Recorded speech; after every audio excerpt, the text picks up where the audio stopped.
जिक्र बंदगान जिक्र का वारिसान जिक्र की बारगाह में पेश होना कबूल फरमाए। आज की मजलिस में तज़किरा हज़रत इमाम हसन मुज्तबा अलैहिस्सलाम। मेरा मालिक हम में से हर किसी को ज़िंदगी के हर साल हर बार कई बार करबला की ज़ियारत नसीब फरमाए। वारिस ज़माना के ज़हूर में ताजील फरमाए। दुआएं कबूलियत तक पहुँचाएँ, मुमकिन हद तक बुलंद सलवात तलावत फरमाए। अल्लाहुम्मा सल्ली अला मुहम्मद। इजाज़त जिक्र शुरू किया जाए। दुनिया का ये दस्तूर और ये तरीका है कि हर वो शख्स, हर वो हस्ती जो शोहरत याफ्ता हो या किसी न किसी हवाले से मशहूर हो, उसकी सवाने हयात लिखी जाती है। या तो वो अपनी जिंदगी में अपनी खुद नविश्त लिखे या उसके जाने के बाद उसकी सवाने हयात को मुरतब करके उसकी जिंदगी के पहलुओं को उजागर किया जाए। ये रीत, ये रस्म अरबों में नहीं थी। इसका रवाज पहली दफा कुरान ने डाला था। खुदा ने हजरत आदम से लेके क़यामत तक के लिए हर वो हस्ती जिसने किसी न किसी हवाले से अपना नाम रोशन किया हो, चाहे वो हादियों में से हो, चाहे वो कौमों के लोग हों, अल्लाह ने उनकी जिंदगियों को, उनकी कहानियों को उनके नाम के साथ कुरान में लिखा है। खुदावंद मुतआल ने कुरान में बाय बिस्मिल्लाह से लेकर सीने व नास तक इतना तज़किरा बंद कर दिया है, इतनी बातें और इतनी गुफ्तगू अल्लाह ने कर दी है कि अब क़यामत तक के लिए अगर उसी गुफ्तगू को ही सामने रखा जाए तो पिछली चीजें भी वाज़ेह होती नजर आएंगी और अगली चीजें भी रोशन होती हुई नजर आएंगी।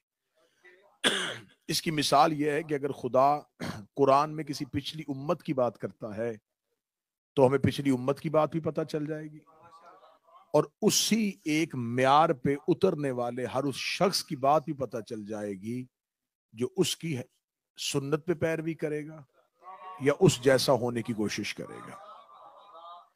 खुदावंद मुतआल ने एक तज़किरा किया है पहली खिलाफत और पहली हुज्जत हजरत आदम का, और वहां खुदा ने वाज़े तौर पे एक किरदार का नाम लेके बताया है कि जब अल्लाह ने आदम की खिलाफत का ऐलान किया तो मलाइका की महफिल में बैठा हुआ एक जिन, जिसे मलाइका की महफिल में बिठा दिया गया था, उसने अल्लाह की इस हुज्जत की अताअत का इनकार कर दिया था। खुदावंद मुतआल ने वाज़े तौर पे बताया कि जब उसने अल्लाह की हुज्जत की अताअत का इनकार कर दिया तो फिर उसने खुदावंद मुतआल से अपनी इबादतों के इव्ज़, अपने सजदों की कीमत की सूरत में एक वक्त मुअय्यन मांगा कि मुझे मोहलत दी जाए। तो खुदा ने उसके साथ एक मुआहिदा किया और उस मुआहिदे का जिक्र कुरान में मौजूद है। अब आप ज़हन में रखिएगा कि तज़किरा हजरत इमाम हसन होने लगा है। खुदावंद मुतआल ने इब्लीस से ये मुआहिदा किया कि हम तुम्हें मोहलत देंगे, हम तुम्हें वक्त देंगे ताकि तुम खुल के हमारा मुकाबला करो, लेकिन मैं ये वादा करता हूं कि जो मेरे होंगे वो तेरे नहीं होंगे और जो तेरे होंगे वो मेरे नहीं होंगे। ये मुआहिदा अल्लाह ने इब्लीस से किया, फरिश्तों की महफिल में बैठ के किया, अलैहिस्सलामों की मौजूदगी में किया, और आज भी वो मुआहिदा कुरान में लिखा हुआ है कि हम तुम्हें मोहलत देते हैं एक वक्त तक। ये मोहलत है, माफी नहीं। अब अगर आप जाग रहे हैं तो मैं मौजू से मुसलसल करने के लिए अगला लफ्ज कहने लगा हूं, ये मोहलत थी, सुलह नहीं थी। मालिक हुसैन इन हाथों को सलामत रखे, मेरे आका इन हाथों को सलामत रखे। ये अल्लाह ने इब्लीस को मोहलत दी थी, सुलह नहीं की थी।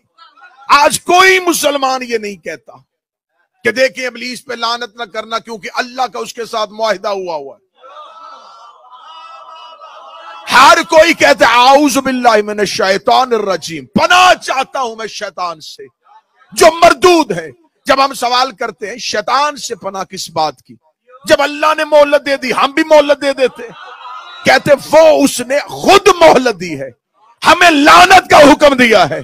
तो अगर तुम्हारा अकीदा इब्लीस के बारे में यह है कि उसने रब होने की वजह से मोहलत दी है, हमें लानत का हुक्म दिया है, तो हसन ने भी यजीद के बाप को मोहलत दी थी, लानत से माफी नहीं दी थी।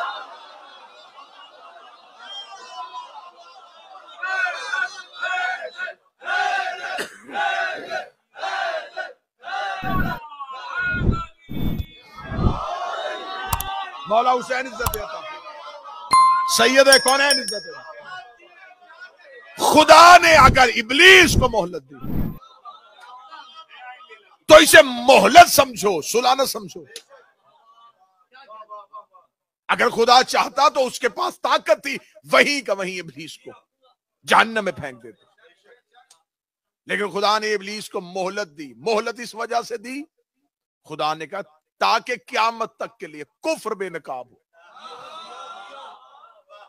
अगर मैं तुझे जिंदा नहीं रखूंगा तो लोगों के दिलों के अंदर मेरी दुश्मनी रहेगी, जाहिर नहीं होगी।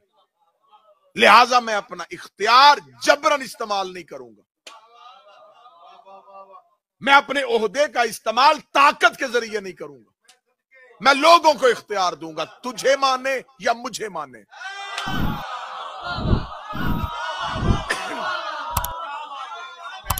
मैं कुरान से मुआहिदा हसन पढ़ने लगा,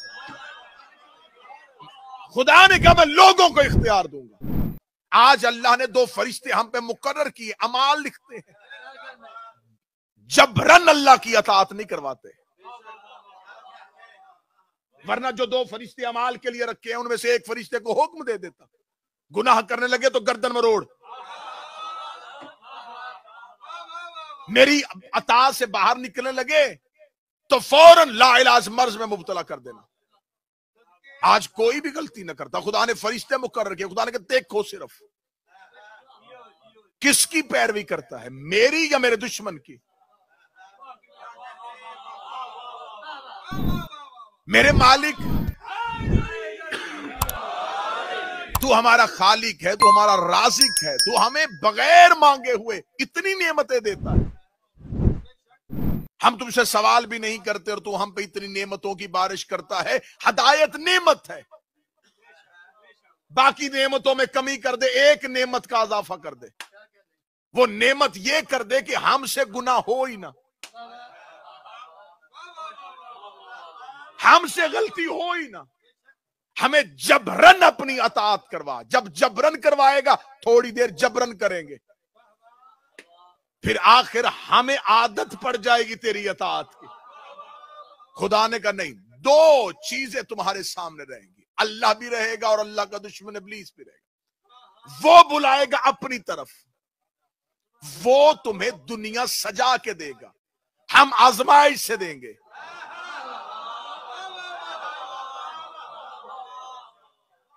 अब तुमने देखना है कि तुम उसके झूठे वादे पे रहोगे या हमारे वादे पे रहोगे।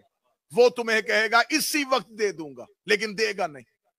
लेकिन मैं अपने वादे का, मैं अपने कॉल का पक्का हूं, मैं तुम्हें कहूंगा आजमाइश पे पूरा उतर, हां मैं तुम्हारा अजर महफूज रखूंगा। अब जाहिरन तुम्हें तकलीफ नजर आएगी, लेकिन असल में मैं तुम्हें आखिरी जिंदगी में तकलीफ नहीं होने दूंगा।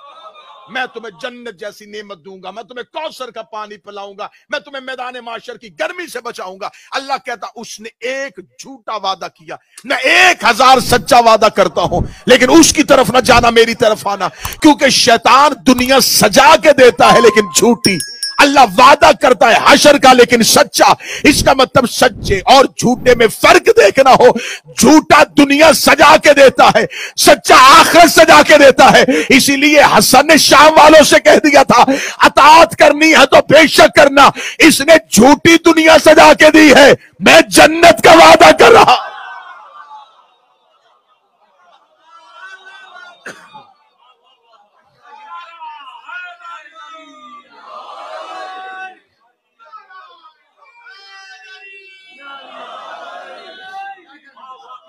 अब ये पहला एग्रीमेंट था, ये पहला मुआहिदा था, ये पहला मुआहिदा था जो अल्लाह और इब्लीस के दरमियान।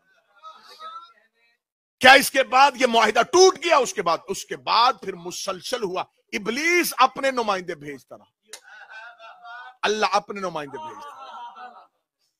फिर हर दौर में इब्लीस के नुमाइंदे और अल्लाह के नुमाइंदों के दरमियान बहुत से ऐसे मुआहिदे हुए जो कुरान में मौजूद थे। सरकश था फिरौन और नुमाइंदा था इब्लीस का। उस दौर में अल्लाह के नुमाइंदे का नाम मूसा। हजरत मूसा ने सामने आके फिरौन को, कुरान में सबसे ज्यादा जिस नबी की बात हुई वो हजरत मूसा। हजरत मूसा ने फिरौन से आके कहा, देख तू सरकश है, तू ग़यानी में है, अगर तू चाहता है, लेकिन खुदा तुम्हें सब कुछ नवाज रहा है, दे रहा है। फिरौन सबसे बड़ा, और फिरौन की अगली बात सुनिएगा अजीजा ने मोहतरम, फिरौन ने मूसा से दुश्मनी नहीं की, डायरेक्ट अल्लाह से की। उसने ये नहीं कहा था कि तू भी नबी और मैं भी नबी हूं, और लोगों से कहता इसको नबी ना मानो मुझे नबी। वो कहता बेशक इसको नबी मानो, मुझे खुदा मानो।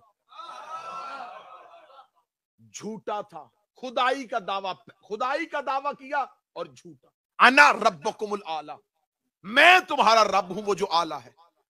और हजरत मूसा बाजारों में जितनी सिफतें खुदा की बताता, फिरौन कहता ये जितनी सिफतें बता रहा है ये मेरी हैं, ये सब कुछ मेरे पास है, ये सारा इख्तियार मेरे पास है। झूठा था, सच्चे की जगह पे बैठ गया।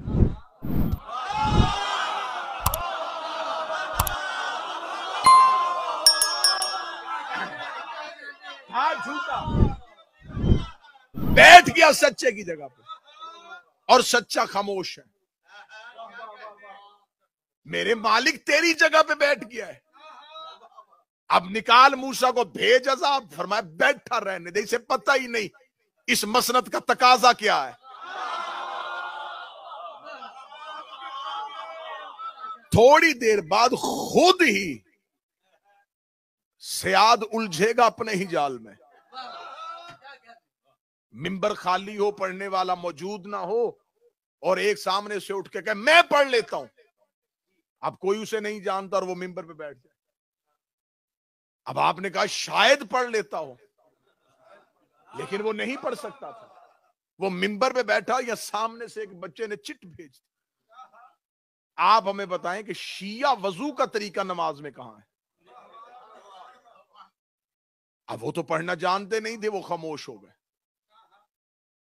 फिर उस बच्चे ने पूछा बताएं ना जी, आप बैठे हैं जगह पे तो बैठ गए। अब जब देखा कि मजलिस का माहौल खराब होने लगा तो जनाब किबला नासिर साहब उठे और उन्होंने माइक में आके ऐलान किया, उन्हें सिर्फ मजलिस पढ़ने दो अगर वो पढ़ना चाहते हैं।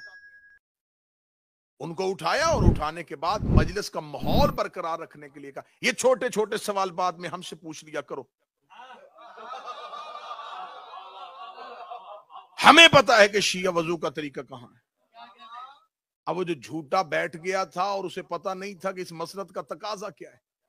जब सारे चले जाएंगे तो वो जाफरी साहब से कहेगा शादी अगर आज आप ना होते,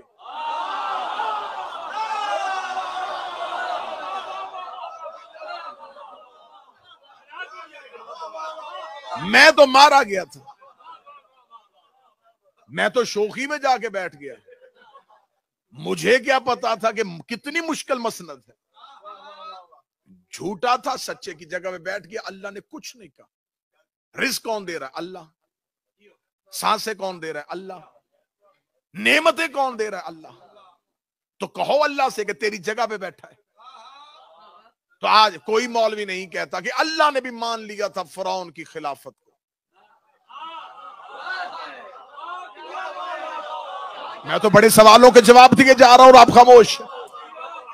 आज किसी मौलाना का कोई क्लिप नहीं आता कि खबरदार फिरौन की खुदाई को बुरा ना कहो। अल्लाह की खामोशी इस बात की दलील है कि अल्लाह उसकी खुदाई पे राजी था, परवरदिगार तो उसकी खुदाई पे राजी नहीं था। तो अगर किसी के पास इख्तियार हो तो वो अल्लाह से पूछे मेरे मालिक तू इस पे अजाब क्यों नहीं भेजता। तो खुदा कहेगा जैसे दो चार और भी बैठ जाए, मेरी रबूबियत में क्या फर्क आएगा। न फरिश्ते इनकी अतात में, न अर्श पे इनका हुक्म चल रहा है, न कारखाना कुदरत के चला रहे हैं, या सूरज ये तलू कर रहे हैं, न इनके इज़्न से गरूब हो रहा है। औकात इनकी क्या है, बसात इनकी क्या है, इख्तियार में इनके क्या है। चंद जाहिलों के सामने अपने आप को खुदा बना बैठे हैं, तो मैं इनके मुकाबले पे आ जाऊं जो इतना बड़ा निजाम चला रहा है। क्या हुआ? निजाम तो नहीं, मुझसे सूरज का इख्तियार तो नहीं छीना, कायनात का निजाम तो इन्होंने मुझसे अपने हाथ में नहीं ले लिया। निजाम कायनात तो मैं चला रहा हूं। हाँ, चंद जाहिल इनसे सजदा कर रहे हैं, तो अब चंद जाहिलों की वजह से मैं अल्लाह अपना मकाम छोड़ दूं? तो जब अली से भी जाके कहा जाता या अली इनसे आके तख्त छीन, अली फरमाते मुझसे क्या छीना है, चंद जाहिलों की वजह से अली अपना इख्तियार छोड़ दे।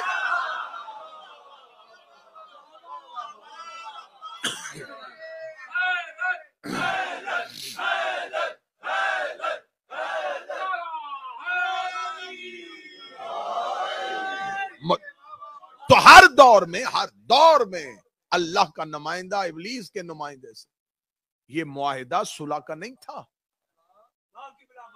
ये मुआहिदा अल्लाह के नुमाइंदे अल्लाह की सुन्नत पे पैरवी करते रहे, इब्लीस के नुमाइंदे इब्लीस की सुन्नत पे पैरवी।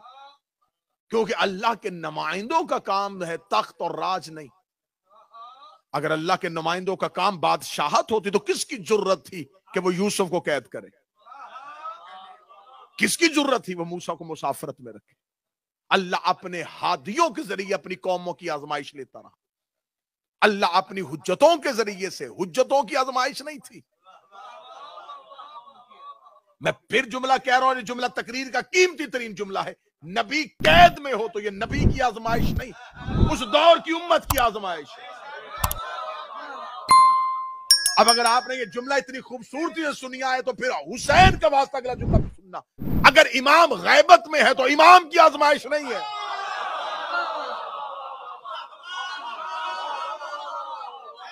रैयत की आजमाइश है। वरना किसी भी हुज्जत पे कैद, सौबत, तकलीफ हुज्जत के लिए नहीं होती। उस दौर में मानने वालों के लिए आजमाइश है, मुनकरों के लिए सजा है।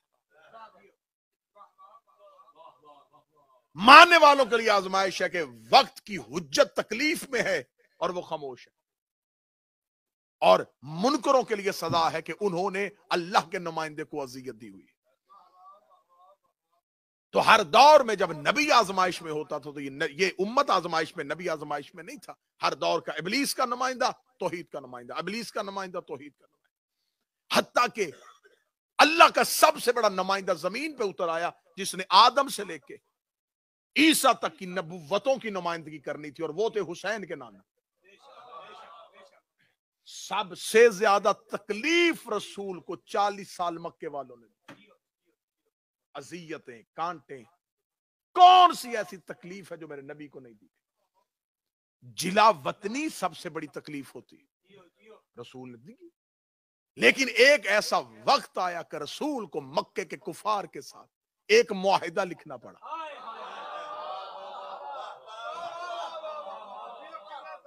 वो जो मुआहिदा था हुदैबिया का, वो रिसालत माब ने कुफार मक्का के साथ किया। रसूल ने अपने लिए आसानी नहीं मांगी। मुझे खबर है कि ये तमहीद तौलानी हो गई है, लेकिन हजरत इमाम हसन की सीरत बताने के लिए ये जरूरी थी।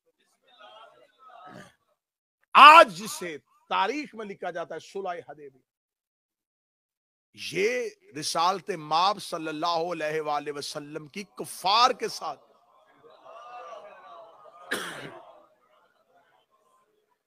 कुफार के साथ उनके मजहब को तस्लीम करना नहीं था। फिर आज सुलह की शर्तें जाके पढ़ो तो मैं नबी की जिंदगी खुल के सामने आ गई। एक शर्त भी मेरे नबी ने अपनी जात की नहीं मनवाई, एक शर्त भी नहीं मनवाई। ये नहीं कहा कि मेरा जो मक्के वाला घर जो मेरे आबाओ अजदाद का तुम्हारे कब्जे में वो खाली करो, हम हाशमियों को रहने में आसानी दो। हर चीज अपने मानने वालों के लिए मंगाई। कोई मुसलमान को अजियत नहीं देगा, किसी मुसलमान को तकलीफ नहीं दी जाएगी। हमारा कोई बंदा मक्के आ गया, तुम वापस ना करना, तुम्हारा आएगा तो हम वापस कर देंगे।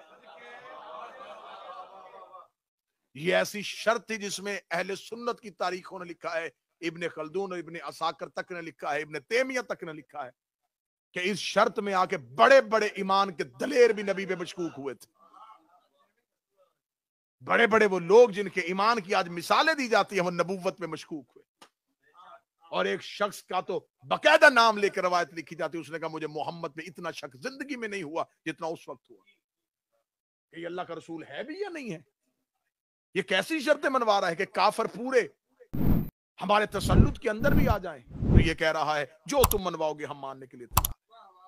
बज़ाहिर तारीख को ये उस दौर के लोगों को ये लग रहा था कि नबी ये शर्तें उनसे दब के मनवा रहे, लेकिन नबी की नजरें क़यामत तक की। नबी ये शर्तें दब के मनवा नहीं रहे थे, नबी उनको बेनकाब कर रहे थे। पूछा गया या रसूल अल्लाह ये कौन सी शर्त है कि उनका बंदा है तो हम वापस करें, हमारा मक्के चले जाए तो वापस ना करें। बाद में रसूल पाक ने फरमाया देखो अगर हमारा कोई बंदा वहां चला भी गया, अच्छा है वहां रहे। ये हमारा एक मुसलमान उनके पास नहीं गया, हमारा एक मुबल्लग उनके पास चला गया। वो जितनी देर रहेगा वो दीन की तबलीग करेगा। बेहतर है कि हमारा कोई शख्स उनके पास रहे ताकि हमारी बातें उन तक पहुंचाए। तो या रसूलल्लाह उनका बंदा आए तो वो वापस हम क्यों करेंगे? फरमाओ उसे थोड़ी देर अपने पास रखेंगे, इतना मुतासर होके जाएगा कि वापस जाके अपने ही खुदाओं को बुरा कहना शुरू कर देगा। अब रिसालत में आपकी जितनी शराइत थी उस मुआहिदे में, वो जितनी शर्तें थी, वो या मुसलमानों को आजमाइश से निकालने के लिए थी या इस्लाम की सरबुलंदी के लिए थी। आज भी तारीख अरब ये लिखती है कि रसूल अगर वो शराइत ना लिखते शायद इस्लाम इतनी तरक्की से ना फैलता जितनी तरक्की से उसके बाद फैला।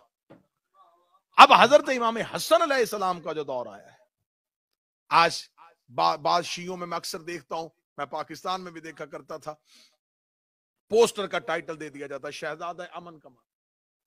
ये लफ्ज इमाम हसन के लिए ना मखसूस किया था, ये दुश्मन की तारीख है, ये शिया तारीख से लफ्ज नहीं लिया गया, ये दुश्मन की तारीख से लिया गया। दुश्मनों ने हजरत इमाम हसन का जब नाम लिखा था उसके आगे लिखा था शहजादा अमन, कि ये अमन चाहते थे, ये कौम में तफरीक नहीं चाहते थे, ये मुसलमानों में लड़ाई नहीं चाहते थे। लिहाजा ये दुश्मन की तारीख का लफ्ज है जो आहिस्ता आहिस्ता शियों की तारीख में आ गया कि शहजादा अमन। वरना इमाम हसन वही चाहते थे जो हुसैन चाहते थे। बहुत सी चीजें ऐसी होती हैं जो गलतुल आम होती हैं और फिर अकीदा बन जाती है। गलतुल आम चीज को वक्त पे ना रोका जाए तो 2 नस्लों के बाद वो अकीदा बन जाती है। हमारे मिंबर से बयान किया जाता है कि हजरत अब्बास लड़ना चाहते थे और हुसैन चाहते थे ना लड़े। ये गलत जुमला है। ये किसने कहा है कि अब्बास वो चाहते हो जो हुसैन ना चाहते हैं?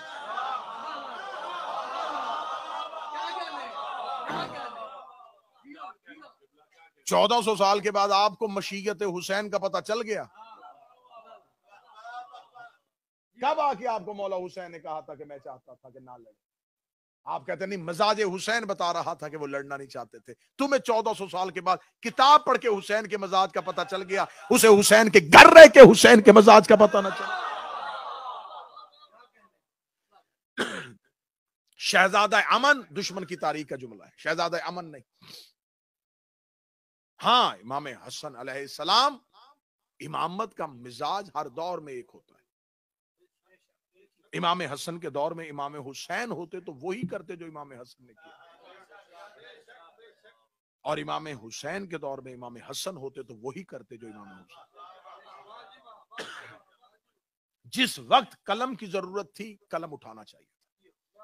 अब उस दौर में वापस जाएं, जरा देखें तो सही कि जिस दौर पे इमाम हसन ये शराइत लिखवा रहे वो दौर कौन सा। मैं बिल्कुल नारों से बेनियाज होकर मजलिस साहब तक पहुंचाना चाह रहा हूं।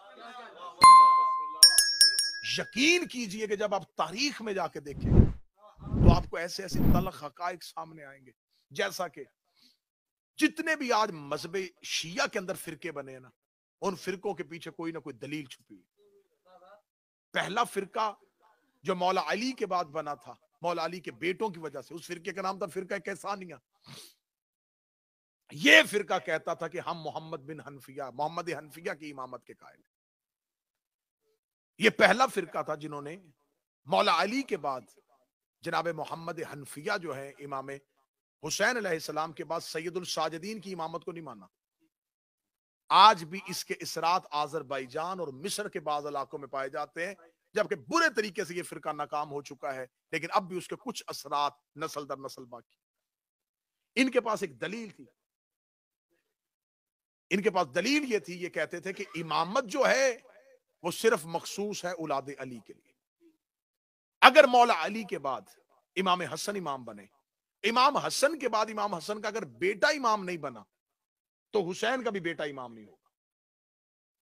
इमाम हसन के बाद इमामत मौला अली के दूसरे बेटे के पास चली गई, और अगर इमाम हुसैन शहीद हो गए और अगर उस दौर में अली का कोई बेटा मौजूद है तो इमामत हुसैन के बेटे के पास नहीं जाएगी, अली ही के बेटे के पास जाएगी। तो लिहाजा उस वक्त मोहम्मद हनफिया मौजूद थे, तो लिहाजा मोहम्मद हनफिया को इमाम माना जाए। इन्होंने इस बुनियाद पे मोहम्मद हनफिया को इमाम माना। अब देखे दलील कितनी कवी है, दलील कितनी पुख्ता है कि अगर मौला अली के बाद इमाम हसन का बेटा इमाम नहीं बन सका तो हुसैन का बेटा भी इमाम नहीं, अगर अली का बेटा कोई मौजूद है तो मोहम्मद हनफिया। अब यहां पर आके आज तक यकीन करें, शिया तारीख के भी बड़े बड़े मौरख जो है उन्होंने इस्तिबा डाल दिया है, मोहम्मद हनफिया की जिंदगी को मशकूक बना दिया, मोहम्मद हनफिया की सीरत को मशकूक बना दिया। वो ये कह के मशकूक बना देते हैं कि देखें जब उन्होंने मोहम्मद हनफिया की इमामत का ऐलान किया तो मोहम्मद हनफिया खामोश क्यों रहे। मोहम्मद हनफिया को चाहिए था कि उनको कहते कि मैं इमाम नहीं हूं, उन्होंने सैयदुल साजिदीन की तरफ उनको रगबत नहीं होने दी, तो लिहाजा माजल्ला सुम्मा माजल्ला कि ये सब कुछ मोहम्मद हनफिया की मर्जी के साथ हुआ था और मोहम्मद हनफिया ने खामोश तरीके से अपनी इमामत का ऐलान किया था। दुश्मन की तारीख से शिया तारीख में आया और शिया तारीख ने आगे वजाहत नहीं लिखी और आज तक मेरी कौम की नस्लें उसकी सजा भुगत रही है। अब हमें सरकार मोहम्मद हनफिया का किरदार देखने के लिए उस दौर में जाना पड़ेगा कि मोहम्मद हनफिया खामोश क्यों थे। अब जब तक उस दौर में नहीं जाएंगे आपको हकीकत का पता नहीं चलेगा। हर दौर का तकाजा और आपको उस दौर में वापस जाना पड़ेगा। जब आप उस दौर में वापस जाएंगे तो पता चलेगा। जब हमने उस दौर में जाके देखा कि मोहम्मद हनफिया खामोश क्यों, तो आइए मैं आपको राज बताऊं। जनाब सैयदुल साजिदीन वाक़या करबला के बाद शाम के जिंदान में थे और इमाम मोहम्मद बाकर भी जिंदान में थे। दमिश्क में बंद कमरे में साजिश की गई कि कत्ले हुसैन के बाद अब कत्ले हुसैन हमारे लिए अहम नहीं था, नस्ल इमामत को कता करना है। हुसैन के बाद हुसैन का बेटा इमाम है और उसके बाद आने वाला इमाम सज्जाद का बेटा, इन दोनों को जिंदान में रखो, जिंदान ही में इनको जहर और जुल्म के साथ शहीद कर दो ताकि नस्ल इमामत यहीं पे कता हो जाए और इमामत का सिलसिला आगे ना बढ़े। कत्ले हुसैन के बाद उनपे इतना हौसला आ गया था कि अगर हम नबी का बेटा मार सकते हैं तो नबी के दो बेटों को जिंदान में जुल्म के साथ भी शहीद कर सकते। दमिश्क में यह साजिश बन गई कि हम सज्जाद और बाकर को जिंदान में शहीद कर देंगे, कत्ल कर देंगे और नस्ल इमामत को यहीं पे खत्म कर देंगे। और खुदा कहता है कि जब तुम मकर करते हो, जब तुम बंद कमरे में बैठ के तदबीर कर रहे हो तो फिर अल्लाह भी तदबीरें करता है। वल्लाहु खैरुल माकिरीन, फिर अल्लाह से बेहतर तदबीर करने वाला कौन। इधर इन्होंने दमिश्क में साजिश रचाई, उधर अल्लाह ने मदीने में कुछ लोगों के जहन में ख्याल आया कि इमाम तो मोहम्मद हनफिया को होना चाहिए। उन्होंने मोहम्मद हनफिया की इमामत का ऐलान कर दिया। बात दमिश्क फैल गई, दमिश्क बात पहुंची कि तुमने सज्जाद को कैद किया, गया तो इमाम है ही नहीं।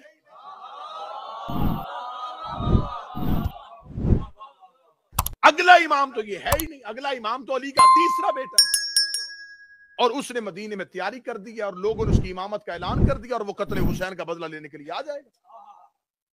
अब उनकी निगाहें सज्जाद से उठ के मदीने चली गई। सज्जाद महफूज हो गए, पूरी तारीख अगर मुझे बंदा कह के एक जुमले में बंद करे तो मैं सैयदा से खैरात लेके एक जुमले में बंद करने लगा। हर दौर में अल्लाह हुज्जत को बचाने के लिए एक अबू तालिब जरूर रखता है।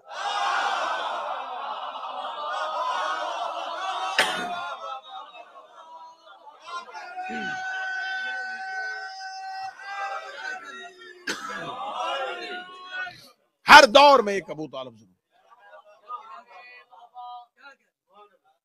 आज तक हजरत अबू तालिब पे तारीख मशकूक है कि कलमा नहीं पड़ा था, वाज़े ऐलान कर देते मोहम्मद की जान खतरे में थी, वाज़े ऐलान नहीं किया। ऐसी ऐसी ये मजलूम शख्सियात हैं कि इन्होंने तारीख के भोंडे अल्जाम अपने सर पे ले लिए लेकिन हुज्जत को महफूज रखा। हजरत अबू तालिब चाहते खुल के ऐलान कर देते, हजरत अबू तालिब ऐलान कर देते, रसूल उसी दिन कत्ल हो जाते। बज़ाहिर ऐलान नहीं कर रहे लेकिन मोहम्मद को बचा रहे हैं। आज तारीख की मजलूम तरीन शख्सियत है अली का बाप, लेकिन सबसे बड़ा एहसान उसी का है।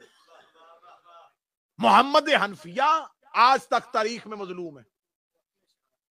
शिया मिंबरों से कब बात की जाती है मोहम्मद हनफिया की? इसलिए कि वाकयात ही कसरत के साथ नहीं मिलते। जो वाकयात हैं उनको भी मशकूक बना के पेश किया गया। जनाब मोहम्मद हनफिया मदीने में बैठ के सैयदुल साजिदीन की शाम में हिफाजत कर रहे हैं। लेकिन अब ये देखिएगा, अब हिकमत देखिएगा, ये ना समझिएगा कि ये तौलानी हो गई, ये लंबी हो गई और मसलहत तौलानी हो गई। नहीं, मौके का इंतजार किया। सैयदुल साजिदीन वापस मदीना पहुंच चुके, मदीना में आ चुके। अब मदीना इस काबिल हो गया है कि अब मदीने पे हमला नहीं हो रहा और ये जुबैर का खानदान और अफवाज यजीद आपस में एक दूसरे के साथ जंग की हालत में है। अब मोहम्मद हनफिया को मौका मिल गया कि अब सज्जाद की इमामत का ऐलान होना चाहिए। अब हज के दिन आ गए और हज पे सैयदुल साजिदीन भी चले गए और मोहम्मद हनफिया भी आ गए।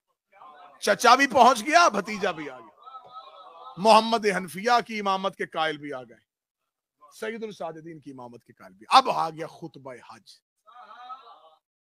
और खुतबा देता है वक्त का इमाम। खुतबा वक्त के इमाम का हक। अब जब सैयदुल साजिदीन में मौजूद है और ये वहाद हज है जिसमें दो आइमा के अलहदा मानने वाले मौजूद हैं। मोहम्मद हनफिया के मानने वाले कहे हज का खुतबा तो मोहम्मद हनफिया ही देंगे। सैयदुल साजिदीन के मानने वाले के नहीं, ये खुतबा हक जो है वो अली इब्न अल हुसैन का। इससे पहले के दोनों गुरु आपस में लड़ते, मोहम्मद हनफिया ने कहा देखो फैसला हम करते हैं, और तारीख ने कहा ये जुमले सैयदुल साजिदीन की तरफ से नहीं मोहम्मद हनफिया की तरफ से कहे गए, क्योंकि इल्जाम मोहम्मद हनफिया पे था ना, खामोश रहे। तो खामोशी का बुत भी मोहम्मद हनफिया नहीं तोड़ा। अगर ये पेशकश सज्जाद करते तो आज फिर तारीख मशकूक कर देती। देखा सज्जाद ने बचाया। मोहम्मद हनफिया ने खुद ऐलान किया, उन्होंने कहा देखो इमामत तुमने नहीं चुनना कि किसने है, इमाम बनाना तुम्हारा काम नहीं, अल्लाह का काम है। हमने सिर्फ यही फैसला करना है कि अल्लाह किसको इमाम बना चुका है, मुझे या इसे। तो फैसला तुम अपनी तलवारों से क्यों करने लगे हो? तुम्हारे पास क्या हक है? तुमने अल्लाह का मशवरा देखना है ना कि अल्लाह ने किसे मनाया, तो अल्लाह के अम्र का इंतजार करो। उन्होंने कैसे इंतजार करें? फरमाया मैं भी हजर अस्वद को सलाम करता हूं। सज्जाद भी हजर अस्वद को सलाम, जिसके सलाम का जवाब हजर अस्वद दे दे वो इमाम होगा। ये कह के मोहम्मद हनफिया ने हजर अस्वद को सलाम किया, हजर अस्वद खामोश रहा। मौला सज्जाद ने देखा हजर अस्वद अपनी जगह से उठा, मौला सज्जाद के लबों के करीब आया। मोहम्मद हनफिया गए अपने मकाम से, अपनी पीछे से अबा उतारी, जनाब सज्जाद देके दोनों हाथों के बिठा कर हाज़िल इमाम। अब सतर कहूं, अगर आप ज़हनी तौर पे तारीख के इस जंगल में आ चुके हैं, मोहम्मद हनफिया ने सज्जाद की गदीर का इंतजाम किया।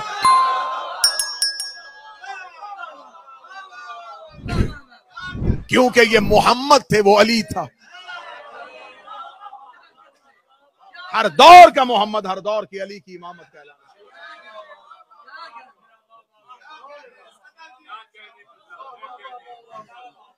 तारीख की मजलूम तरीन शख्सियत जनाब जैद बिन अली बिन हुसैन, मजलूम तरीन शख्सियत। मौला सैयदुल साजिदीन के बेटे जैद तारीख के मजलूम तरीन शख्सियत। सबसे ज्यादा तारीख के मुअर्रिख ने रवायतों पे और उस दौर के दुश्मनों ने तलवारों से जख्मी जैद को किया। लेकिन अब जनाब जैद के लिए किताबें खामोश, मिंबर खामोश और गुफ्तगू नहीं हो।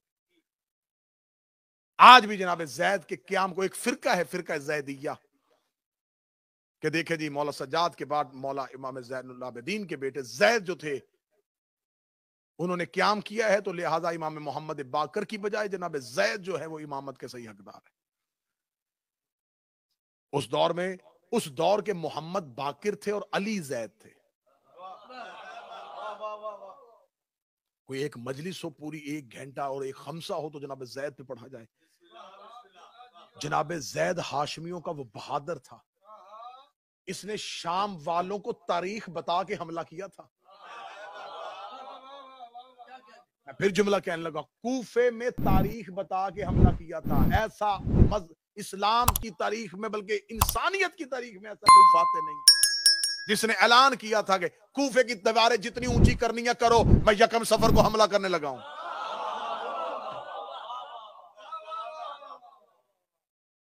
कह के हमला किया है। आले मोहम्मद अलैहिस्सलाम ने कहा है ये हमारे घर का दूसरा अब्बास है। एक बड़ा मशहूर कौल है जो आपको मुख्तलिफ आपने बचपन में स्कूलों में देखा होगा लिखा, इज्जत की जिल्लत की जिंदगी से इज्जत की मौत। कितना मशहूर कौल है कि मैंने सिर्फ लिया और आपने ले। ये जनाब जैद का फरमान, ना ये हकायत रूमी है ना ये फरमान शेख सादी है। जनाब जैद का नारा था कि जिल्लत की जिंदगी से इज्जत की मौत बेहतर है। अब हजरत इमाम हसन अलैहिस्सलाम भी तारीख की मजलूम तरीन शख्सियत। हमें इमाम हसन अलैहिस्सलाम के उस मुआहिदे को देखने के लिए दौर में जाना पड़ेगा। तकाजा क्या था उस दौर का? तकाजा उस दौर का यह था कि अमीर अल मोमिनीन जैसे फातिह को कूफा में तना कर दिया गया था और मौला अमीर अल मोमिनीन दीवार कूफा के साथ सर लगा के बैठ के कहते थे, मुझे शाम वाला अपना एक बंदा दे तो मैं इधर से अपने 10 दे दूं। क्यों? मौला ने फरमाया वो एक हो के अपने लीडर को इतना मानते हैं कि वो उनको बुध वाले दिन भी जुमा अगर पढ़ाता था। इस बात को हम हमेशा मिंबर पे इस अंदाज में पेश करते हैं कि हम उसकी इस बात पे उसको तस्हीह का निशाना बनाते हैं। ये देखे कितना पागल था, बुध वाले दिन जुमा पढ़ा। लेकिन इसमें इबरत यह है कि उसके मानने वालों ने अपने पेशवा को इस कदर मान लिया था कि वो अपने मानने वालों का ईमान देखने के लिए वो ऊंटनी को दरबार में खड़ा करके उनसे कुरान पे कसम ले लेता था कि ये हो जाए, और वो दे देते थे। वो बुध वाले दिन कहता था जुमा पढ़ो, वो पढ़ देते थे। और अली के पास आकर रोज पूछने वाले, अली के लश्कर में उठने वाले पूछते थे, बता अली ये जो तू तलवार उठा रहा है ये अल्लाह की तरफ से है या तू अपनी जाती तरफ से उठा रहा है? मौला अली का एक जुमला तारीख के सीने पे ऐसा लिखा हुआ है कि उस जुमले से लहू टपक रहा है। अली कहते हैं कि अली के लिए सबसे मुश्किल तरीन वक्त वो था जब अली को हिंदा के बेटे के साथ मुकाबल किया जा रहा था। मौला अली फरमाते मेरे लिए मुश्किल तरीन लम्हात जिंदगी के ये थे कि दुनिया मुझे और मुआविया के आपस में तकाबुल कर रही थी कि किसको चुने। कहां मुआविया कहां अली। ये थी उस अहद की मजलूम तरीन शख्सियत। तो मौला अमीर अल मोमिनीन को जब तन्हा कर देने के बाद मौला अमीर अल मोमिनीन को कूफा में, उसी कूफा में शहीद कर दिया जाता है और अब इमामत आ गई है मौला हसन के पास। अब इमाम हसन से कहा जाता है तलवार निकाले। मौला हसन देख के कहते अगर तलवार निकालनी थी तो बाबा के साथ सफीन में क्यों धोखा किया? तलवार निकालनी थी तो मेरे बाबा को नहरवान में क्यों अकेला किया? अब इमाम हसन समझ गए थे कि अब फैसला तलवार नहीं करेगी, अब फैसला मैदान नहीं करेगा, फैसला हिकमत करेगी। इमाम हसन अलैहिस्सलाम ने इलाही नुमाइंदा होने की हैसियत से जैसे अल्लाह ने मुआहिदा किया था, और ये मिंबर के पे हाथ है, मुझे जितनी इसमें बहस करवाना चाहो हम करने के लिए तैयार हैं कि इमाम हसन ने बिल्कुल वही लफ्ज पढ़े थे। हसन ने शाम वाले से कहा था मैं तुम्हें मोहलत देता हूं,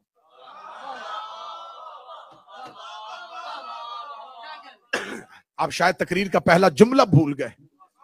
अल्लाह ने इब्लीस से कहा था मैं तुझे मोहलत देता हूं। दूसरी बार यह जुमला हसन ने दोहराया तहरीर की सूरत में, मैं तुम्हें मोहलत देता हूं, मजमा बोल के हक अदा करना। तीसरी बार, पहली बार अल्लाह ने अर्श पे कहा था, दूसरी बार हसन ने तहरीर में कहा था, तीसरी बार हुसैन ने करबला के टीलों पे कहा मैं तुम्हें एक रात की मोहलत देता हूं।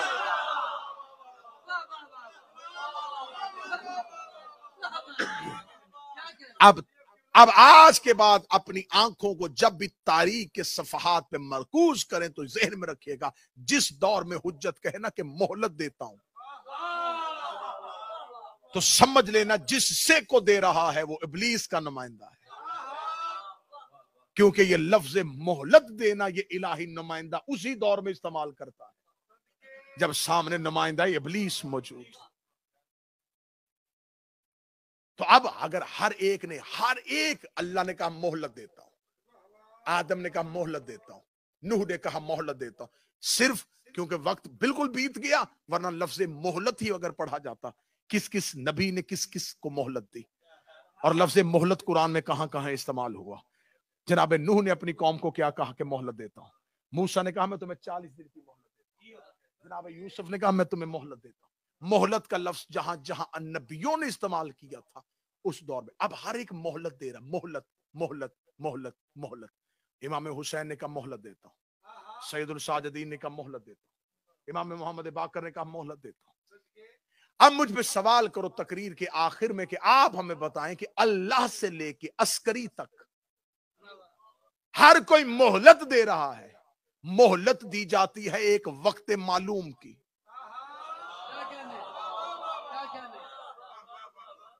आप किसी से कहें कि मुझे उधार दे इस तारीख तक, वो कहता इस तारीख तक मैं वापस नहीं मांगूंगा, मोहलत देता हूं। मोहलत मुलतवी की जाती है जब आगे हद मुअय्यन हो, जब तक हद ना हो लफ्ज मोहलत का इस्तेमाल ही नहीं हो सकता। अल्लाह ने इब्लीस से कहा मोहलत देता हूं, नूह ने कौम से कहा मोहलत देता हूं, इब्राहिम ने कौम से कहा मोहलत देता हूं, मूसा ने कौम से कहा मोहलत देता हूं, अली ने कहा मोहलत देता हूं, हुसैन ने कहा मोहलत देता हूं। पूछो तो सही, ये हर दौर में अल्लाह से लेके हर नुमाइंदा मोहलत किसे कहता रहा। इमाम से पूछा गया ये मोहलत किसे कहते हैं, फरमाया मोहलत है हमारे आखिरी बेटे के ज़हूर का नाम। ये मोहलत क़यामत के लिए नहीं है, ये मेहंदी के ज़हूर का नाम। अब अल्लाह ने मोहलत दी थी तो अब अल्लाह ही जवाब लेगा ना। अगर अल्लाह ने इब्लीस को मोहलत दी तो जवाब अल्लाह को लेना चाहिए। अब मुझे बोल के बताओ, मोहलत अल्लाह ने दी, इंतकाम मेहंदी क्यों ले रहा? मोहलत अली ने दी, इंतकाम मेहंदी लेगा। मोहलत हसन ने दी, इंतकाम मेहंदी लेगा। हर दौर की हुज्जत की मोहलत के आखिरी दिन का नाम है ज़हूर महदी, और हर दौर की अल्लाह से लेके हर दौर की हुज्जत की मोहलत के इंतकाम का नाम है वलीउल असर। तो जब इमाम हसन ने अपने बचाने वालों के लिए मोहलत दे दी, मोहलत देता हूं, तो आज कोई यजीद ज़ादा ये ना समझे कि अगर हसन ने मोहलत दी थी तो हम उनको तस्लीम कर लें। जिन्हें मोहलत दी जाए उनके इंतकाम का दिन देखने का इंतजार किया जाता है, उनकी इज्जत नहीं की जाती।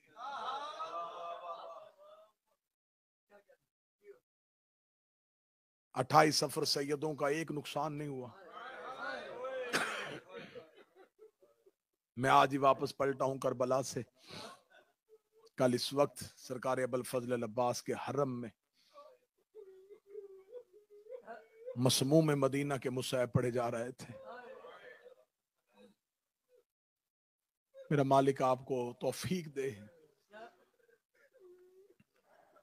मैंने इस 40 के दौरान जितनी भी मजालस पढ़ी, मैं उसमें एक लफ्ज ज़ायरीन को जरूर बताता रहा कि हर साल ही, मैं कई सालों से 40 पे जा रहा हूं, हर साल ऐसा लगता है कि इस साल सबसे ज्यादा रश था। क्योंकि बशर के इख्तियार ही नहीं कि वो मलाइका की तादाद को देख सके। हर साल कब्र हुसैन की जियारत करने के लिए इतने लोग आ जाते हैं कि हर साल जाहिर ये कहता है कि ये मेरी जिंदगी का पहला अरबाइन है जिसमें इतना रश है। मैं नजफ से करबला मशी में भी रहा। मैं आपके साथ एक मुशाहिदा तबादला ख्याल करने लगा हूं कि नजफ से लेकर करबला इस 85 किलोमीटर के फासले पे जो जायरीन गए वो गवाही देंगे। एक छोटी सी सड़क है जिस पे लाखों का हजूम चलता है। अब मैं 70 पढ़ने लगा हूं। मैंने पहली बार मर्दों के हजूम में औरत को इतना मुतमिन चलते देखा है।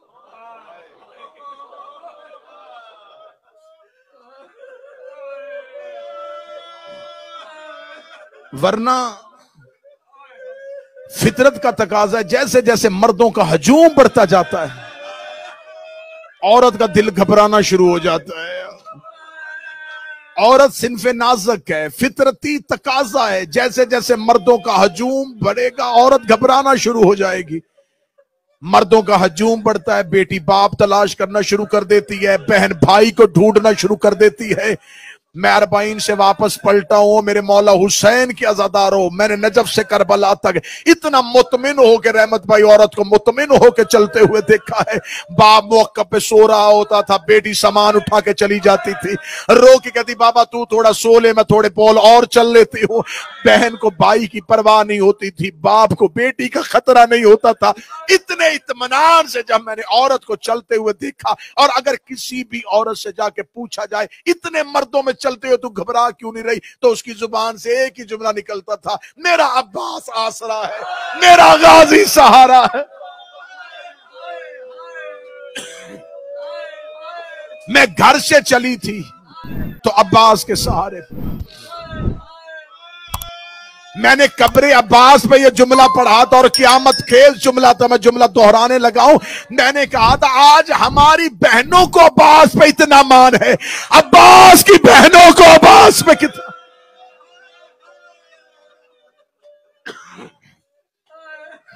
आज हमारी बेटियां तन्हा चले जाती हैं करबला, उन्हें पता होता है कि अब्बास मेरा वारिस है। कितना मुतमिन हो के आई थी अली की बेटी।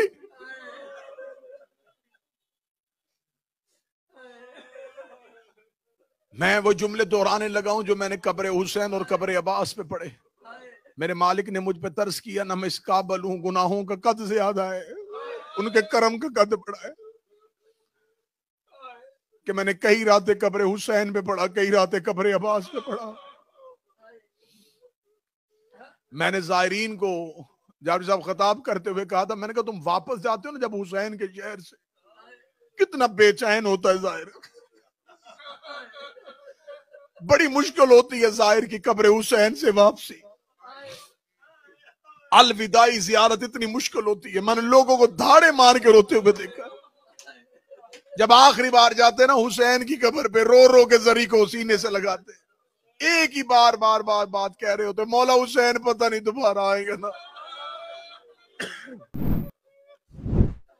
कितनी बेचैनी होती है जाहिर को जब वो अलविदाई जियारत के लिए कब्र हुसैन में जाता है। तो मैंने जायरीन से बोबिशा जी कहा था, मैंने कहा तुम कब्र हुसैन से जा रहे हो, आबाद हरम छोड़ के जा रहे हो, सोने का गुंबद और चांदी की जरी जोड़ के जा रहे हो, और तुम इतनी चीखें मार के रोते हो जबकि हजारों जा रहे और हजारों आ रहे हैं। इतनी आबाद कब्र दे के तुमसे जोड़ा नहीं जाता। बगैर कफन के भाई की लाश करबला में छोड़ के गई थी मोहम्मद की बेटी। आज आबाद कब्र छोड़ना इतना मुश्किल है, तो जिसने बगैर कफन के लाश छोड़ी। हौसले मोहम्मद की बेटियों के जनाजे की बरामदगी है, मातमी पुरसे के लिए तैयार है। 4 जुमले उस शहनशाह के पढ़ूं जो हुसैन का भी इमाम है, जो अब्बास का भी इमाम है। बड़ी खामोश तबीयत थी ज़हरा के बेटे की। या मैं जुमला बदलता हूं तो शायद तेरी आंसू और हाय निकले। बड़ा नफीस मजाज था फातिमा का बेटा।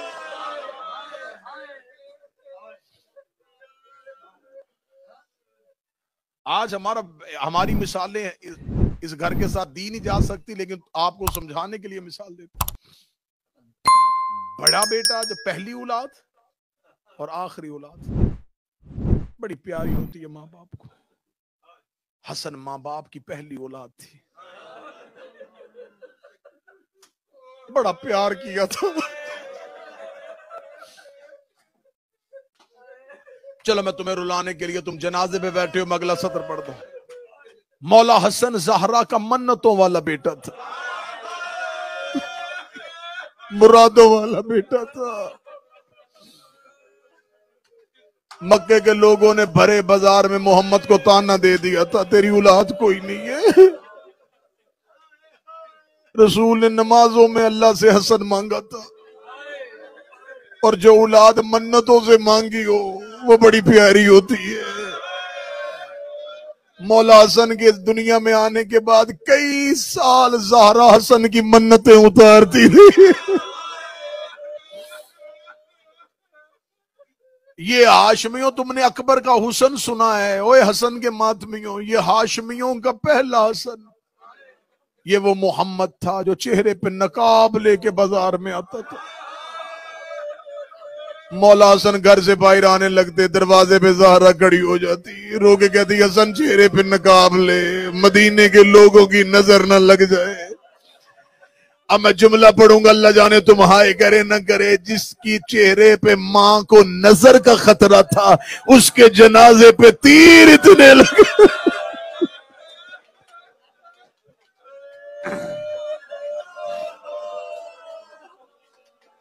बड़ी रूहानियत वाली मजलिस, बड़ी कबूलियत वाली मजलिस। दुआएं मांगते आना, रोते आना।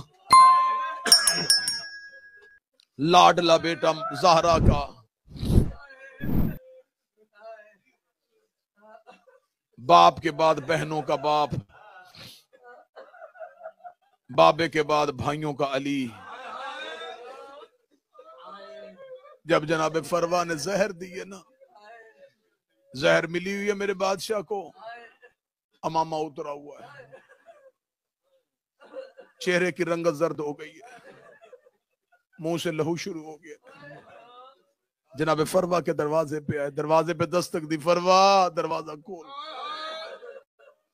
जनाब फरवा ने दरवाजा खोला, मौला हसन की हालत देखी। कासम की मां रो के कहती, मौला ये हालत किसने की? जनाब फरवा से कहते, आहिस्ता बोल, मेरा कासम जाग जाएगा। फरवा, मेरा कासम कहाँ है? जिसकी मेहंदियां उठाते हो ना, मेरा कासम कहाँ है? फरमाया सो रहा है। फरमा मेरा कासम जगा। जब मौला हसन को जहर मिली, जनाब कासम की उम्र इतनी थी जितनी करबला में हुसैन की सकीना की उम्र। 3.5 साल का सिने मुबारक था कासम बादशाह का। ये मेहंदियों वाला कासम, ये हसन का अमीर बेटा, बड़े लाड से बहनों ने ये हसन का यतीम पाला था। ये हाशमियों का वो बच्चा था, वो जवान था जिसे बहनें और फुफियां दिन में 7 बार लिबास बदलवाती थी। जनाब फरवा ने एक दिन आलिया से आके कहा था, बीबी मेरे कासम को इतना कीमती लिबास बार बार क्यों बदलवाती है? बीबी आलिया दे के कहती थी, कासम की माँ, यतीमों के लिबास से लोगों को यतीमों का पता चलता है। मैं अपना कासम इतना अमीर देखना चाहती हूँ, जमाने को पता ही ना चले मेरा कासम यतीम है। 3.5 साल का शहजादा मां ने उठाया, बाबे के सीने पे लिटा दिया, गरम सीना। जनाबे कासम तड़प गए, बाबे की दाढ़ी चूम के कहते, बाबा सीना गर्म क्यों है? मौला हसन ने माथा चूम के कहा, मेरा लाल, मेरे सीने का ना पूछ, मेरा तू ही बेटा है, मैं गरीब हो गया हूं, मेरा एक काम कर। फरमाया बाबा हुक्म कर। फरमाया मेरी बहनों को जाके मेरी मौत की इतला दिया। मैं बड़े सुकून से पढ़ता जाऊंगा तो मातम करना, मैं कोशिश करूंगा शहादत पूरी पढ़ सकूं। मेरी बहनों को जाके मेरी मौत की इतला दे के आ। सर पे कुरान रख के बताओ 4 साल के बच्चे को मौत की इतला देनी आती है? बाबा जी कासम रो के कहने लगा बाबा कहूंगा क्या? मौला हसन करीब बुला के कहते करीब आ। करीब आया, जनाब कासम के सर से अमामा उतार दिया, मदीने की रेत उठाई कासम के सर पे डाली, कासम की आस्तीनें पलटी, गिरेबान फाड़ा, रो के कहता अब कुछ ना कहना, तेरा चेहरा देख के पहचान। अजरो कमल अल्लाह, अजरो कमल अल हुसैन। जिसने हाय कही है ज़ैनब की मां तेरी हाय कबूल करे, जिसने हाय कही है हसन की बहनें तेरी हाय कबूल करे। बहनों को अच्छे लगते हैं जो जनाजों पे ऊंची आवाज में रोते हैं। तेरी हालत देख के पहचान जाएगी तो यतीम हो गया। 3.5 साल का कासम, उल्टी आस्तीनें, फटा गिरेबान, सर पे मदीने की रेत, रोते हुए जनाब ज़ैनब के दरवाजे पे पहुंचे। दरवाजे को हाथ लगाया, दरवाजा बंद था। जनाब कासम दरवाजे से चेहरा लगा के बैठ गए। आहिस्ता आहिस्ता रो के कहते पुप्पी दरवाजा को, अम्मा मेरे बाबे को जहर मिल गई है। पुप्पी जाग, तेरा कासम तुझे बताने के लिए आया है। कासम की आहिस्ता आहिस्ता आवाज थी। अली की बेटी बिस्तर से तड़प के उठी, रो की कहती अम्मा फिजा चराग रोशन कर। बीबी रो की कहती ज़ारा की बेटी अभी नमाज शब को वक्त है। रो की कहती मैंने ख्वाब देखा है, मेरी माँ का पहलू से हाथ उठा हुआ है, मेरे नाने के सर से दस्तार उतरी हुई है, दुआ कर मेरे भाइयों को खैर हो। अम्मा दुआ कर मेरे हसन को खैर हो, दुआ कर मेरे हुसैन को खैर हो। अम्मा जल्दी कर दरवाजा खोल। बीबी फिजा ने दरवाजा खोला, दरवाजा खोलना था, किताबें कहती कासम रोते रोते दरवाजे पे सर था। जो ही फिजा ने दरवाजा खोला, कासम की पेशानी फिजा के कदमों पे आई। जनाब ज़ैनब रो के कहती कौन है दरवाजे पे आया? फिजा देख कहती बीबी कोई बच्चा मांगने के लिए बैठा है। मांगने का नाम आना था। कासम रो के कहता पहचान। बीबी ज़ैनब तड़प की कहती मेरा अमीर कासम। रो कहता अमीर कासम नहीं, तेरा यतीम कासम। अजरो कमल, अजरो कमल अल हुसैन। अम्मा बाबा को जहर मिल गई, तड़पी जनाब ज़ैनब, रो के कहती अभी तो मैं मां का पहलू नहीं भूली, अभी तो मैं बाबे का जख्मी सर नहीं भूली। मुसलमानों ने मेरी हवेली दोबारा उजाड़ दी। सर पे ततहीर की चादर ली, भाई के घर की जानब आलिया दौड़ी। अब यहां तक सुन लिया, अब अगला नक्शा सुनना। जब आलिया हसन मौला के घर पहुंची, हालत क्या है? जिगर के टुकड़े कट कट के बाहर आ जनाब फरवा तश्त लेके बैठी है। जो ही ज़ैनब का पहला बहन आया, मौला हसन की आवाज आई फरवा मेरी ज़ैनब आ गई है, मेरे जिगर के टुकड़े छुपा ले, मेरी बहन मेरे जिगर के टुकड़े दे के मर न जाए। इधर आलिया दरवाजे पे पहुंची, जनाब फरवा ने जिगर के टुकड़ों पे अपनी चादर थी, बीबी ज़ैनब चादर हटा कर ना छुपा, मैं हाथों पे लेने आई हूं। और मेरी मां ने मुझे वसीयत की थी, और मेरे हसन के जिगर के टुकड़े।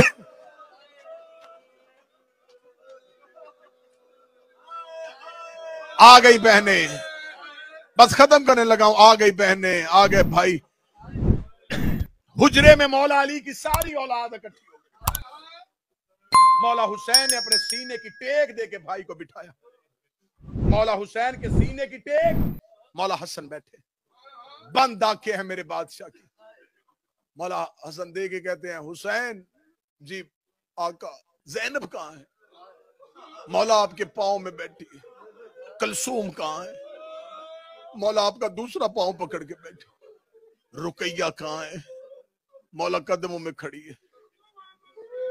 सज्जाद कहां है? मौला ये जमीन पे बैठा है। बंद आंखों के साथ हसन कहते हर कोई आ गया, अब्बास नहीं आया। अल्लाह जाने तूने कैसे जुमला सुना है। फिजा रो के कहती है मौला मैं दरवाजे पे 7 बार गई हूं, दीवारों पे टकरे मार रहा है, रो रो के कह रहा मैं जिंदा था, बतूल के बेटे को जहर मिल गया।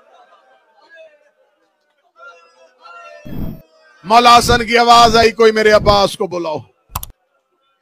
अब मैं जुमला बस पढ़ जाऊंगा, तुम समझ लेना। जब कहा ना मौला हसन ने मेरे अब्बास को बुलाओ, हुसैन रोक दे, ज़ैनब चादर संभाल, अब्बास आ रहा है। हाय अली की बेटियों तुम्हारे मान, हाय ज़हरा की बेटियों तुम्हारे मान के सदके। अब्बास हुजरे में दाखिल हुए, अली की बेटियों ने अपने चेहरे ढांप लिए। हालत अब्बास क्या है? गाजी के नौकरों यूं थर थर कांप रहा है अली का शेर, दाढ़ी आंसुओं से भरी हुई है। मौला हसन की आवाज आई, अब्बास को मेरे करीब लाओ। गाजी करीब आया, मौला हसन ने जख्मी हालत में अब्बास का सर अपने सीने पर रखा। मेरी मां फातिमा का बेटा। अब्बास अपना हाथ दे, सखी अब्बास देखना मेरी तरफ, सखी अब्बास का हाथ पकड़ा। हुसैन जी मौला अपना हाथ दे। हुसैन का हाथ पकड़ के अब्बास का हाथ हुसैन के हाथ में दिया। रोकेगा मेरे बाद मेरे गाजी का ख्याल रखना, ये मेरी माँ ज़हरा का लाडला बेटा है।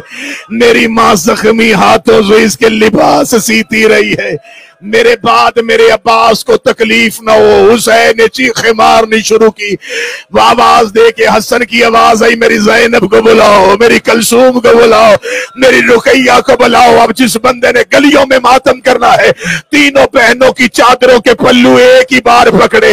अब्बास का दूसरा हाथ पकड़ के हसन ने बहनों की चादरें अब्बास के हाथ में दी। अब्बास का दूसरा हाथ अपने सर पे रखा, सर पे रखेगा, मेरे सर पे हाथ रखे, वादा कर जब तक तेरी जिंदगी है मेरी बहनों की चादर कोई न, और मेरी बहनों की चादरों का निगरान बन जाना।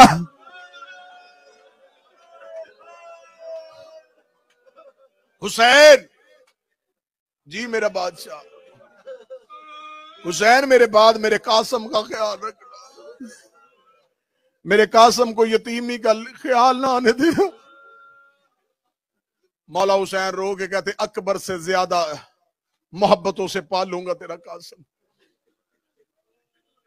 वसीयतें की, इसरार इमामत हवाले किए, भाई के सीने पे भाई का सर था। कालू इन्ना लिल्लाहि व इन्ना इलैहि राजिऊन। मदीने में सैयदों के घर से चीखों की आवाज आई, भाइयों ने गुस्ल दिया, भाइयों ने कफन दिया। बड़ी मुश्किल से बहनों ने हसन का जनाजा छोड़ा। अब वक्त बीत गया, मैं ज्यादा तफसील नहीं पढ़ सकता। भाइयों ने ज़हरा की हवेली से भाई का आबाद फूलों वाला जनाजा उठाया। मदीने का बाजार आया, मोहल्ला बनी हाशिम का पहला चौक आया। 7 बंदों ने तलवारों के साथ हसन के जनाजे को रोके का, कौन है? फरमाया मेरा भाई है। कहते कहां से आया है? कहते मर गया है, कब्र मोहम्मद पे दफनाने के लिए जा रहा हो। मैंने जिंदगी वक्फ की है बतूल के बच्चों की वकालत के लिए। मैं मरता हूं मर जाऊं, मैं जुमला छुपा नहीं सकता। एक कमीनी औरत ने सफेद रुमाल से इशारा किया, 300 तीर कमानों से आया, 300 तीरों का कमानों से आना था। अब्बास ने आती हुई तीरों की बारिश देखी। अब्बास ने हुसैन का चेहरा देखा, हुसैन की आवाज आई, अब्बास जनाजा वापस कर, अब्बास जनाजा वापस कर। अब्बास जनाजे के सामने बाजू फैला के खड़ा हो गया, रो के कहता, तीर मारने का शौक हो करबला आ जाना, वहां रोकने वाला कोई नहीं होगा।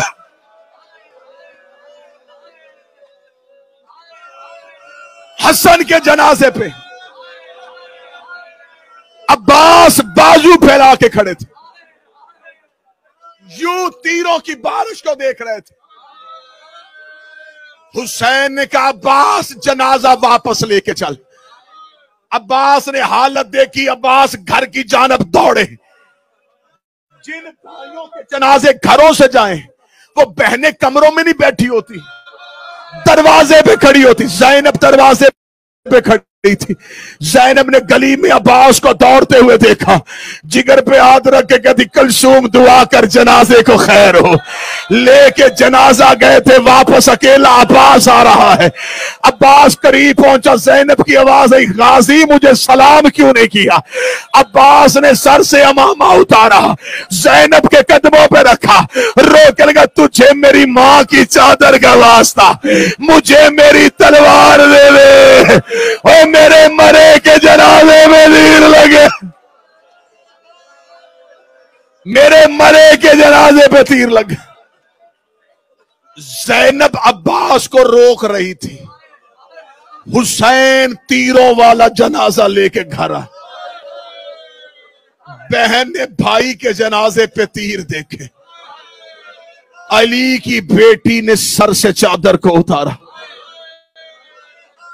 हुसैन ने ज़ैनब का हाथ पकड़ा, पूरी औलाद से अलहदा ले गए।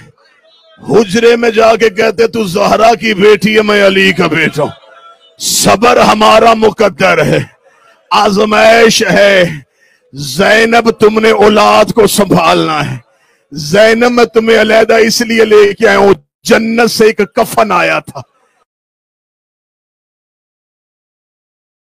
उस कफन को नाना ने मां के हवाले किया था। मां वो टुकड़े तेरे हवाले करके गई थी। बीबी ज़ैनब, अभी ये रवायत सुन लेना। बीबी ज़ैनब रो कहती हाँ हुसैन मुझे याद है, जबरील जन्नत से एक कफन लेके आया था, नाना ने मां को दिया था। नाना की शहादत के बाद एक टुकड़ा नाने को दे दिया था, फिर मां गई दुनिया से, फिर हमने एक टुकड़ा मां को दे दिया था। फरमाया फिर गया बाबा दुनिया से, मैंने कूफे में एक कफन बाबे को पहना दिया था, एक मैंने अभी हसन को पहनाया है।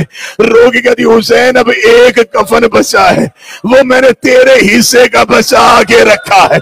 हुसैन वो तेरे हिस्से का कफन है। लरीब करबला ने बहन के गले में बाहें डाली, रोके कहने मेरे हिस्से का कफन भी ले आ। रोकेगा फिर तू क्या पहनेगा? आवाज आई मुझे कफन की जरूरत ही नहीं होगी, मैं बगैर कफन के चला जाऊंगा। और मेरे गरीब को मेरे हिस्से का कफन पहना। आज करबला से कफन लेके आते हो, हुसैन ने अपने हिस्से का कफन गरीब ज़हरा को दिया। आखिरी रवायत पढ़ने लगा हूं। भाई का जनाजा हुजरे में पड़ा था। ज़ैनब ने जैसे हाजी काबे का तवाफ करते भाई के जनाजे का तवाफ किया। हुसैन की आवाज आई ज़ैनब तू अली की बेटियों को लेके हुजरे से बाहर जा। फरमाया हुसैन तू क्या करेगा? गरीब जमीन पे गिर गया, रो के कहने लगा अब्बास को ना बताना, मैं जरा एक लम्हे के लिए अकेला जनाजे पे बैठूंगा। फरमाया अब्बास भी नहीं तो तू जनाजे पे बैठ के क्या करेगा? हुसैन रो कहते मुझे हसन के जनाजे से तीर खींचने हैं। अल्लाह जाने तूने जुमला कैसे सुना है। ज़ैनब ने हुसैन का हाथ पकड़ा, रोकेगा तूने निकालना है अकबर की जिगर से बरछी का फल, तूने निकालना है असगर की गर्दन से तीर, तूने निकालना है अब्बास की आंख से तीर। हुसैन तेरा इम्तिहान करबला में होना है। फरमाया फिर हसन के जनाजे से तीर कौन निकाले? ज़ैनब ने जानू जमीन पे रखा, अली की बेटी ने भाई के जनाजे से पहला तीर निकाला, कब्र ज़हरा पे गई, रो के दी